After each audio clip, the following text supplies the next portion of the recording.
Kenapa sih kamu selalu berkata hal yang salah di waktu yang salah? Tegurku kesal. Mulutku terdiam. Seperti biasa, ia baru membisu setelah semua sudah terlanjur keluar.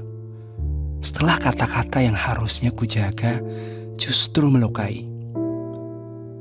Setelah lelucon yang kupikir ringan, ternyata menyakiti.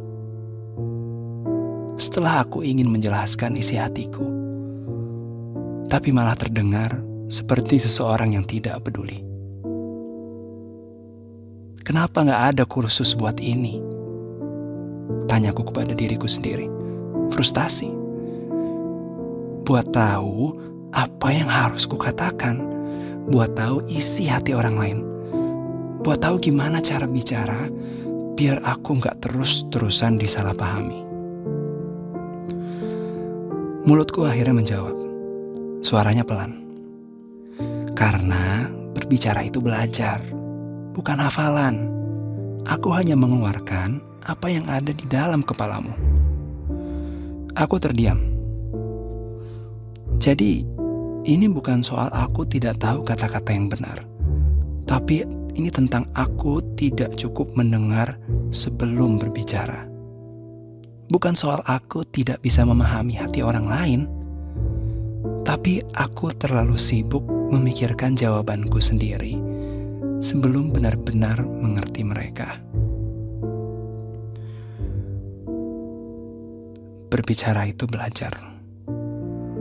Dan terkadang aku tidak mau duduk diam dan belajar mendengarkan apa yang menyebabkan itu semua terjadi.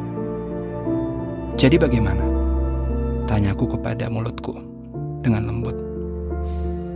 Kita belajar perlahan dengan mendengar lebih banyak, dengan berpikir sebelum bicara, dengan menerima bahwa kita bisa salah dan belajar untuk memperbaikinya, kata mulut.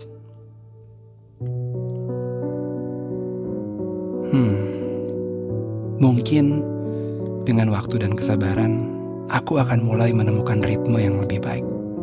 Bukan hanya sekadar berbicara, tapi benar-benar menyampaikan. Bukan hanya ingin didengar, tapi juga mau mendengar.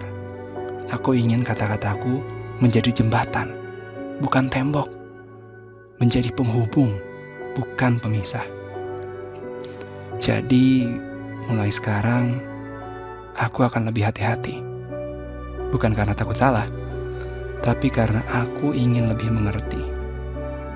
Jika aku bisa memilih kata-kata yang lebih baik, jika aku bisa berbicara dengan lebih tulus, mungkin suatu hari nanti, aku tidak perlu lagi menyesali apa yang sudah terlanjur terucap. Aku menarik nafas. Mungkin aku tidak akan selalu benar. Mungkin aku masih akan keceplosan sesekali.